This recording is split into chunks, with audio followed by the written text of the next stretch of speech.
Bonjour à tous, aujourd'hui nous allons suivre un tutoriel pour remplacer l'écran OLED sur la Nintendo Switch, donc la version OLED bien évidemment. L'écran OLED vous la retrouverez en vente sur notre site internet. Pour réaliser cette réparation, nous avons utilisé le kit d'outils spécial Switch. Là encore, vous le retrouverez en option sur la fiche produit. En commandant ces pièces sur notre site, vous bénéficierez du patron d'aide au montage qui va vous aider à suivre le tutoriel. Les retours sont gratuits ainsi que l'assistance technique. Et n'oubliez pas, le code de réduction c'est YouTube et il vous permet de bénéficier de 10% sur la totalité de votre commande. C'est une réparation qui est assez longue, il faut compter un peu plus d'une heure et la difficulté est notée 4 sur 5. Avant de commencer la réparation, pensez bien à éteindre votre console et également retirer la cartouche de jeu s'il y en a une, les Joy-Con également, et la carte micro SD également si vous avez inséré une carte micro SD dans la console. Alors une fois que vous avez bien éteint la console, on va pouvoir passer à l'ouverture de celle-ci. On va commencer par retirer la coque arrière et on va retirer les vis notées A1 et A2 sur le patron d'aide au montage, et ce sont des vis Tri-Wing. Alors pensez bien à repositionner chaque vis et chaque élément que vous allez enlever sur le patron d'aide au montage. Je vous rappelle que celui-ci il est offert avec votre commande. Voilà, on continue avec les vis A3 et A4.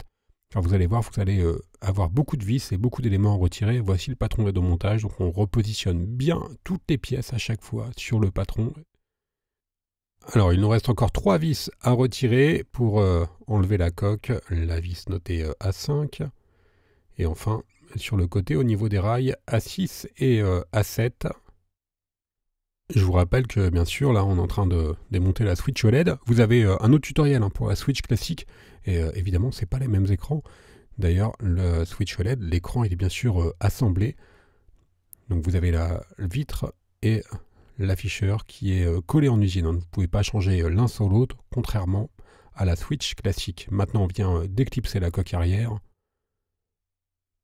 avec le support qui va venir. Voilà, on peut céder du levier en plastique avant de passer à la deuxième étape. Et dans la deuxième étape, nous allons pouvoir retirer la plaquette métallique et les antennes. On va commencer par déconnecter les deux antennes. Donc les antennes sont utilisées pour le Wi-Fi et le Bluetooth. Donc on vient simplement les déclipser à l'aide de la Bruxelles. Et ensuite vous avez vu, elles sont collées avec un adhésif. On y reviendra un petit peu après. Avant cela, on va pouvoir retirer les vis notées de B1 à B9. Voilà, je vous l'avais dit, vous allez avoir beaucoup de vis et beaucoup d'éléments à retirer lors du démontage. Si vous avez des questions sur la réparation, surtout vous n'hésitez pas à nous les poser, alors soit en commentaire de la vidéo ou soit directement sur le chat de notre site internet. Si vous avez un doute, par exemple sur la pièce à commander ou les outils, n'hésitez pas à nous poser vos questions. Voilà, on retire la dernière vis. On est un petit peu gêné par le câble coaxial qui est juste au-dessus. Donc on utilise la Bruxelles pour l'extraire. Et maintenant, on va pouvoir donc retirer complètement la plaquette. Alors voilà, il y a juste le câble coaxial à droite qui nous gêne encore également.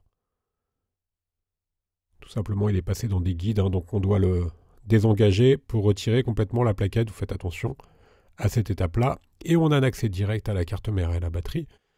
Mais on ne va pas retirer ces éléments. Dans la troisième étape, on va juste déconnecter la batterie et l'écran. Alors pour la batterie, le connecteur il est assez imposant, il suffit juste de le soulever pour déconnecter la batterie de la carte mère.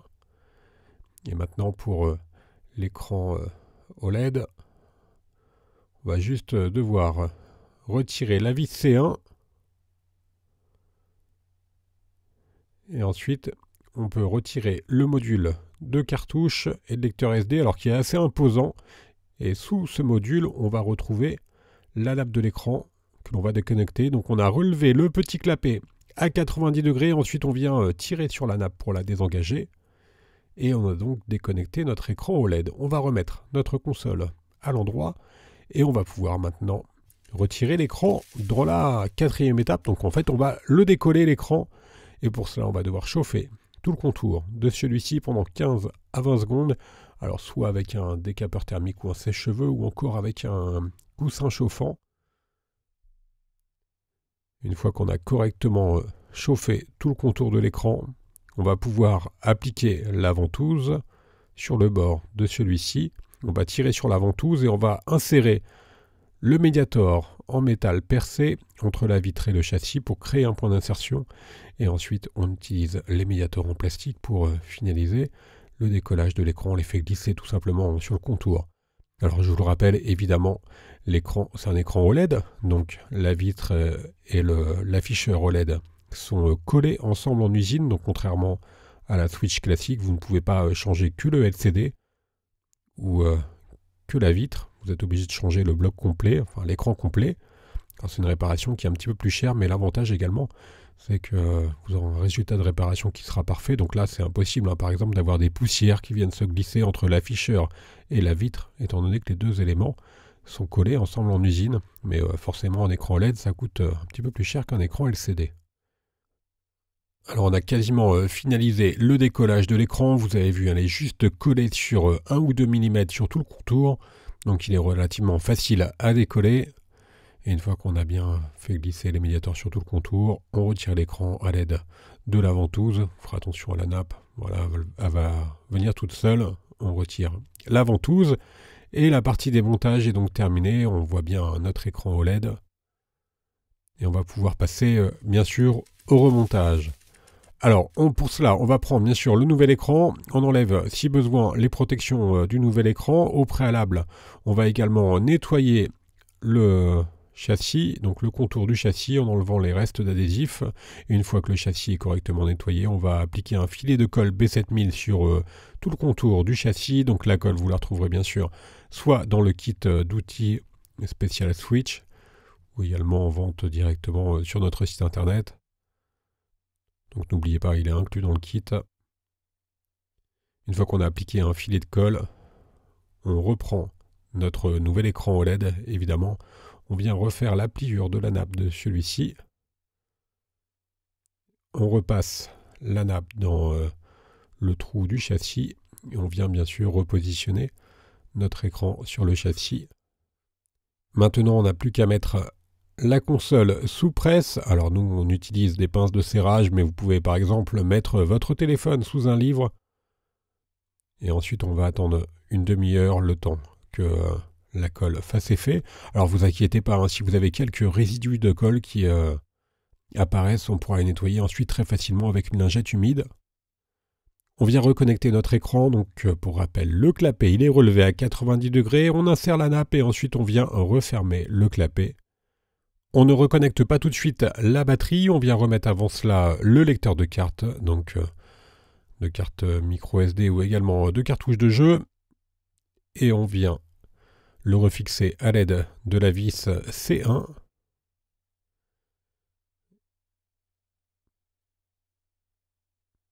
Voilà, vous avez un petit adhésif que vous pouvez remettre sur la vis, c'est juste un témoin d'ouverture.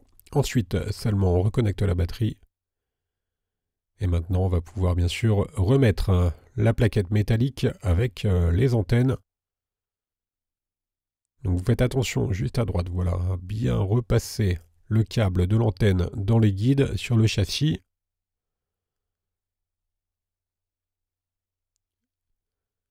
Alors nous, on avait décollé l'antenne au préalable, mais normalement, sur votre console, elle est toujours collée avec les adhésifs. Et on refixe le tout à l'aide des vis notées B, donc des vis cruciformes. Elles font toutes la même taille, donc vous pouvez les intervertir sans aucun problème. Et si vous avez un doute sur l'emplacement des vis, on vous les avait indiqués sur un plan précédent. Voilà, on repasse nous le câble coaxial dans l'adhésif, mais normalement pour vous, il devait déjà y être. Et ensuite, il suffit de reconnecter nos deux câbles coaxiaux. Alors attention, le câble qui vient de la gauche, il est connecté à droite, et le câble qui vient de la droite, il est connecté à gauche. Voilà, c'est assez logique. On repasse les câbles dans les guides. On vient remettre maintenant la coque arrière, pardon. On reclipse tout. La réparation est presque terminée. Il ne nous restera plus qu'à remettre les vis qui maintiennent la coque au châssis. Allez, on commence par les vis A6 et A7. Alors quelques infos sur la Switch OLED, il y a quelques éléments qui sont compatibles entre la Switch classique et la Switch OLED, et notamment la batterie. Mais sinon, la plupart des éléments, c'est vrai, sont différents entre les deux consoles. Pour ce qui est des Joy-Con, c'est exactement les mêmes. Donc là, vous n'avez pas de problème pour retrouver les tutoriels ou les pièces. Vous pouvez prendre les tutoriels ou les pièces de Switch. Pour les Joy-Con, c'est les mêmes pièces. Attention, par contre, les rails qui sont sur la console, c'est pas les mêmes. Voilà les rails dans lesquels on vient clipser les Joy-Con. On a remis les 2 dernières vis et on va pouvoir rallumer la console. Tout est OK. On va faire un petit récapitulatif des produits utilisés pour mener à bien cette réparation, commençant bien sûr par l'écran OLED. Vous retrouverez également le kit spécial Switch qui comprend bien sûr la colle.